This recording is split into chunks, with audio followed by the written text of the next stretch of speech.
Okay, so all the glue has hardened and everything is in place where it needs to be on the inside of the hull.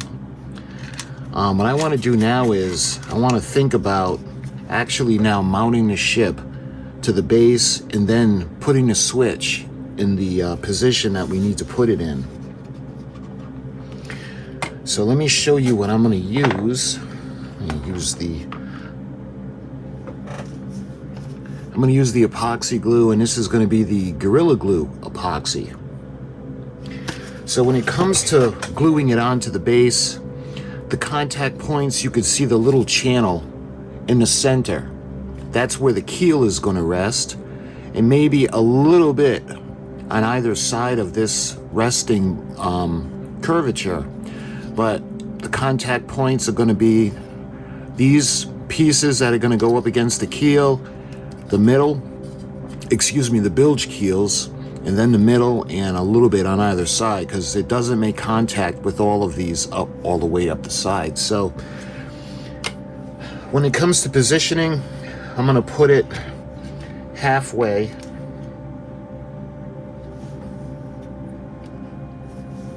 Just about like that, because there's going to be weight from the different components that we have inside the ship, as well as the lighting that we're going to do. And when it comes to the instructions,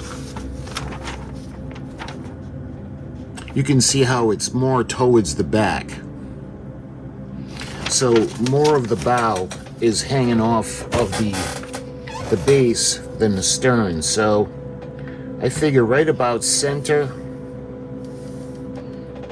would be good, so that's where we're going to mount it. All right, so we're gonna use the Gorilla Glue, the epoxy.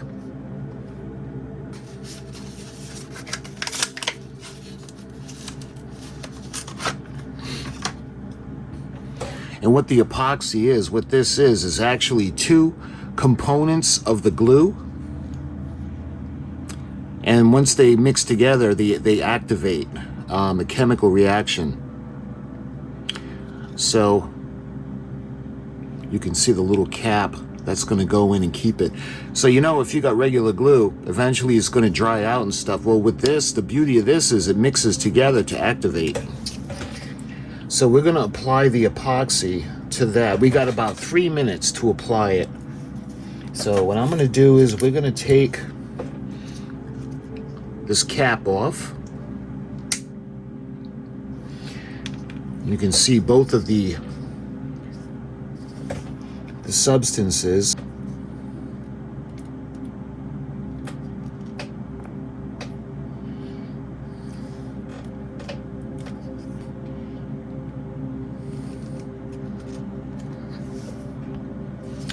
All right, now we're going to use the toothpick and we're going to mix it all up, because we have a total of 3 to 5 minutes according to the directions where it's going to activate. So you can see how it gets like a milky color.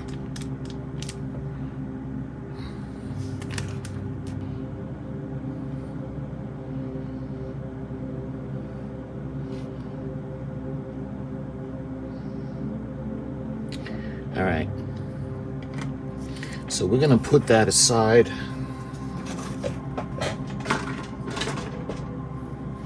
Put the glue aside for a minute. All right, now we're going to put the ship on. And again, we're going to put it halfway. So right there.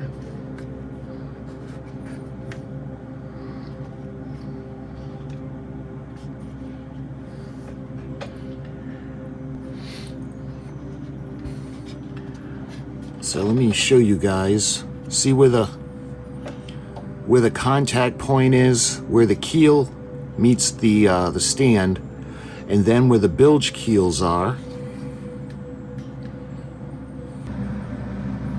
So I think what I'm going to do is we're just going to leave it. It says 5 minute set time, but I'm going to leave it alone.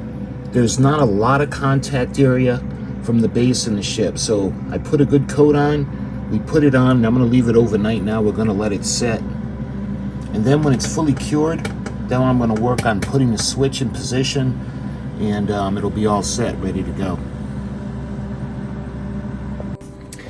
Okay, so I let it sit overnight.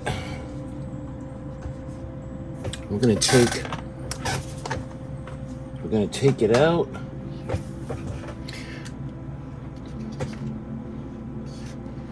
So you see, made a good bond. So with the ship being permanently mounted on the base now,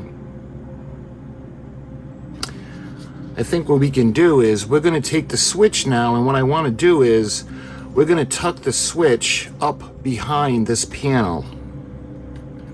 So if we put it like this, yeah, I think we'll do it that way.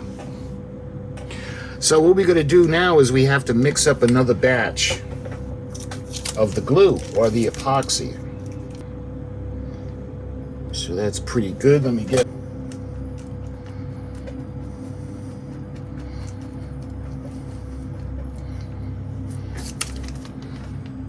And then it starts to clear a little bit. All right. So what I'm going to do is we're going to take a little now, and I'm going to put it onto the back of the switch plate, and we're going to put some glue onto the plate. We don't need a ton of it. All right. So now I want to put it where this is going to go up onto the inside, like so.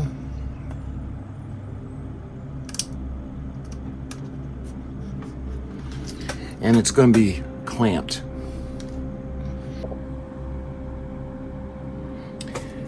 Okay, so it had overnight to dry, and I'm going to unclamp the switch.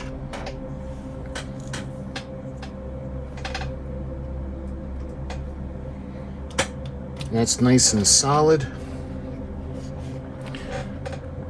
Again, you can see the switch. Now it's going to be behind the base. So we got the cord that's going to go in up through the bottom. We got the switch coming out. It's going to be hidden behind the plate for the base, and the ship is secured to the base, basically finishing off the hull. We can start building the top section now, and again, this is going to be the feed for everything else, but I just put the light on just to make sure that it worked. So let's go ahead. We're going to plug her in now and give her a try.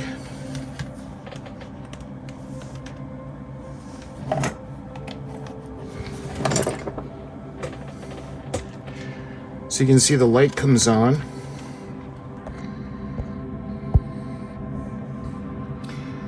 So basically the hull is finished. The base is finished. And from this point on, we're going to be doing everything from the top down. The next part of the instructions, we're going to start working on the wheelhouse. But the next thing we're going to do, I think I'm going to address all the decks. So we have to paint the decks and weather them to make them look like wood. But in the meantime, we're all set now for the hull and the base, and we have the switch in place. Let me go ahead and push the switch. I swim now through a world and I'll in which leave all you reference with the points sound have been effects. altered. The walls of the monumental first-class hall are above and under me. The floor directly ahead. I weave through a labyrinth of metal bars across my horizontal course. I feel I could get caught like a tuna in a giant net. Abruptly, I realize that these grids are all that remain of the grand staircase. But a less definable sense of disorientation also haunts me. The Britannic's entire career was unintended. Planned for fashionable transatlantic crossings, she spent her brief life in the dark pursuits of war. Here in this room, where orchestras were meant to play, dust has settled everywhere in the Stygian gloom. History has made a mistake.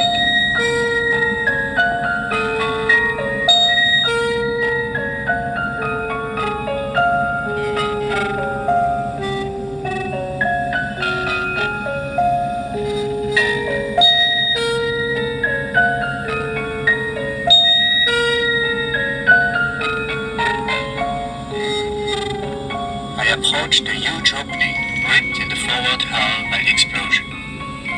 While Falco films and Dolomite aims the beams of our powerful lights, I search for clues that will tell us more about the Britannic's tragedy. Soon I am surrounded by twisted steel plates and bulkheads, by torn clusters of electric cables and rotted planks. I realize I have penetrated deep into the ship's entrails.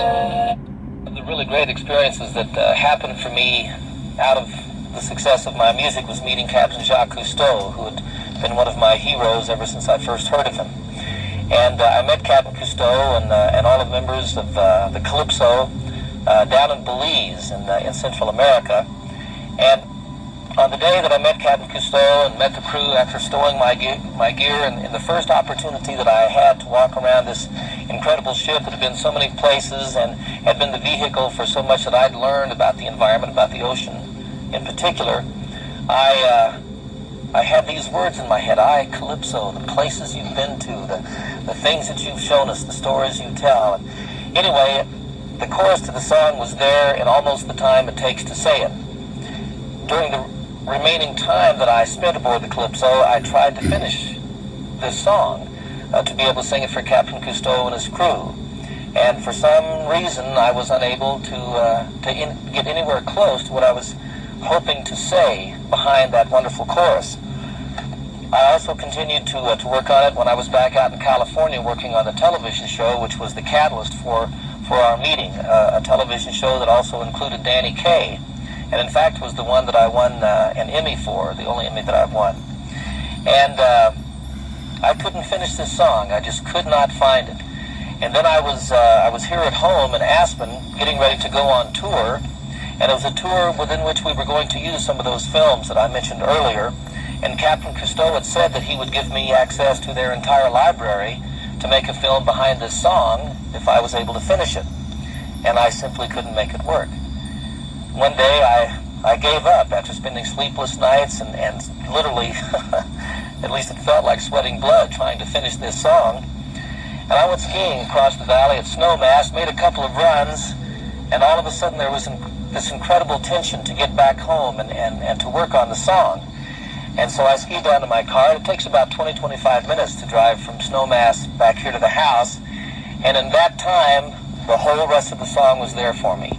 It just came almost out of nowhere. I came to the house, I walked upstairs in the studio, picked up my guitar, and I had the song.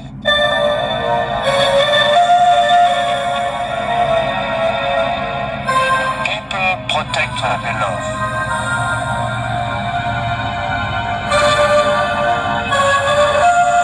All of you who love the sea, help us protect her.